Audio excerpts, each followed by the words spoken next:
Watch this video and take the first steps to become the person you've always wanted to be.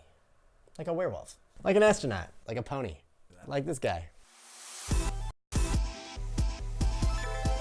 For the best advice on how to get unstuck and become unstoppable, subscribe and ring the bell to be notified of new content every Thursday on YouTube. No matter what your story has been up to this point, you have the power to change it now. Your past does not define you. Others don't define you. You define you. We believe that you have the power to change. When you start to put into practice the things that we're going to show you today, you're going to see some major changes in your life. Nailed it. I don't think so. Glenn and I spent the last 10 years dedicated to changing our own story. And with enough patience and perseverance, we've both seen dramatic changes with who we are now versus who we used to be. I used to sell spiked fruit punch to small children in the playground. Like a year ago. I used to work in a honky-tonk bar as a line dancer for tips. He still does. I used to sell organs in the black market. That's how I met him. He took one of my kidneys. I didn't get much for that. The first step is test drive your dream. And so what I mean by this is, if your goal is to have success in some field or another, maybe it's financial success or a career, think of the things that you would have as that person. What are the clothes you would wear? Where would you shop? Where would you go out to eat? What kind of car would you drive?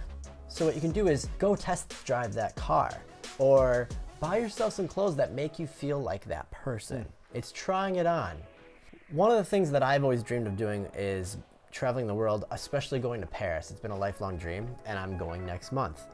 And before I even had a passport, I bought myself a guide to all the different cafes and restaurants.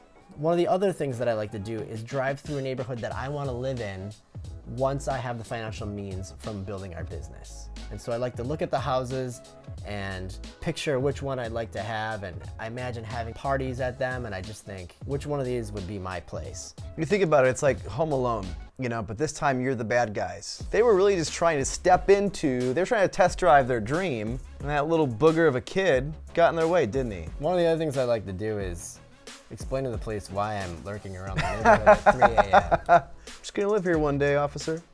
This is an idea that is new to me that Glenn shared with me, and I really like it. I have not actually done this myself, but one of the things that I was thinking about is when I am in my future space, as I'll call it, I know for me, the house that I would live in would be different. And so my thought was, I'm gonna rent a Airbnb for a weekend and just actually choose a house that I know I would wanna live in, because that's, I mean, it's lived in. It's probably the best way to actually really feel like, oh, what would it be like if I lived there? And then lock the doors and never let anyone, like, barricade it, get enough food so that I could live in there for a long period of time. And me and Glenn, we could do this via Zoom conference again. We could go back to like the first video. I'll share another example is if, for example, you do want to work from home one day. You know, part of stepping into that dream or test driving that dream might be making a space for your office. And you might be saying, well, I don't, can't really justify it because I'm not really doing it yet. But when you create that office and you start to create that space, you're stepping into it and you're making some kind of commitment that I think, I don't know, I feel like your mind just registers it more as being real and less of like a fantasy or a one-day type situation. Then take some PTO days and actually do some work from home and see what it'd be like working from home as if this was your new life. Then barricade the doors and never leave. Then you gotta go right back to barricading those doors. Now, it's gonna get real quick. When it hits the fan, the first thing you want to do, build a bunker. You're probably more on the grid than you realize. First step is you're gonna want to burn all your fingerprints off. Facebook, ever heard of it? Well, they've heard of you, and they're coming. If you don't have teeth, you don't have a dental record. In the comments section, how many teeth did you pull? In the comments below, please write down one thing that you could do to test drive your dream. Step 2 is speak as if. I was recently listening to a tin can. Hey there, buddy. Breaker 19. And a genie came out of it and granted me 3 wishes. Tin can? That's where reality sets in. That's not Robin Williams. It's nothing. Why is Robin Williams in a tin can? He's a genie. The next step is speak as if. So I was recently watching The Impact Theory with Rachel Hollis as the guest, and she was phenomenal. And one of the things that she mentioned in her morning routine is that she spoke about what she was going to do in her life as if she had already done it. For example, I am the author of a New York Times bestseller. I am an amazing mom. You are. Thank you. I do what I can. And she said that, as she would speak these things as if they were completed, she felt her brain just kind of believe it. It became more part of her present day reality before it really was. And I love that idea of just stepping into that reality before it actually has begun. And one of the examples that I know we were talking about is that $1 million mindset. People who get their first $1 million have to have the mindset of a millionaire before they get there. They're not just gonna walk into that amount of money. And so I think the same thing applies in this situation. Yeah, if you want to have next level success, you have to become the next level person. I think this is a very important concept for people to hear, because you could say win the lottery and become a millionaire. And what happens to lottery winners? They tend to blow it. Why? Because they haven't built up the disciplines to handle money. They haven't gotten the financial education that goes with it.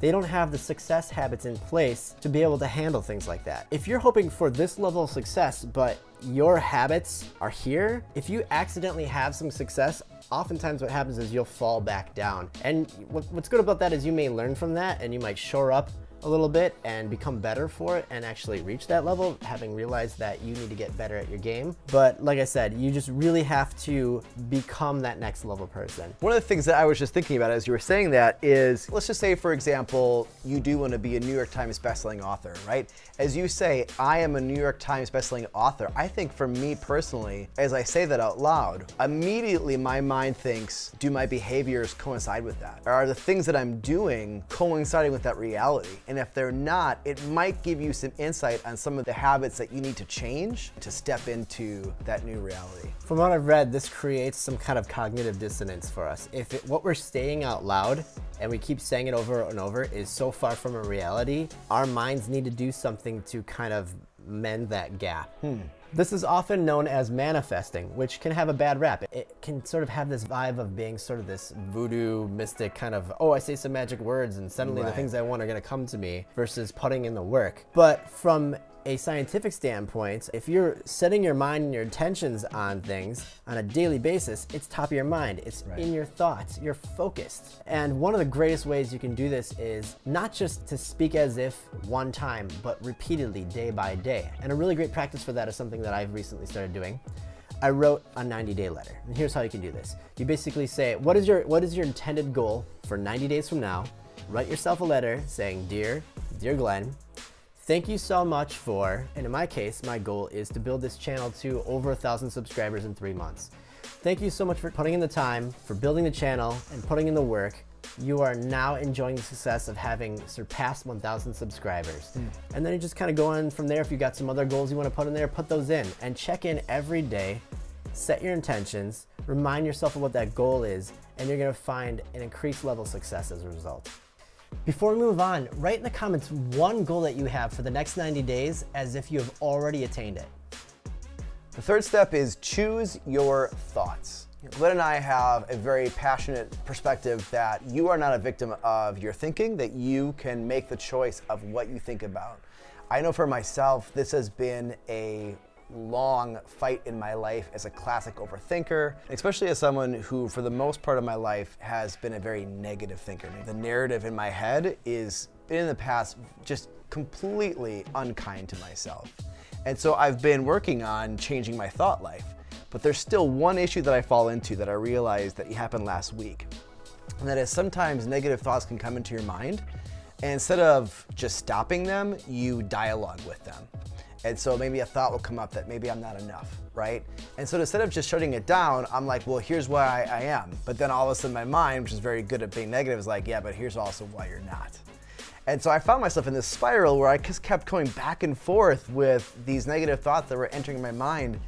And I went to bed like, man, I'm really upset with myself. And the next day after enough rest, I realized the whole problem was I was entering into that dialogue in the first place, when really what I should have done is completely just said no to that thinking and started fresh. It would be like if you're having computer issues. You can try to troubleshoot the issue, or you can just actually click on reset and start from scratch.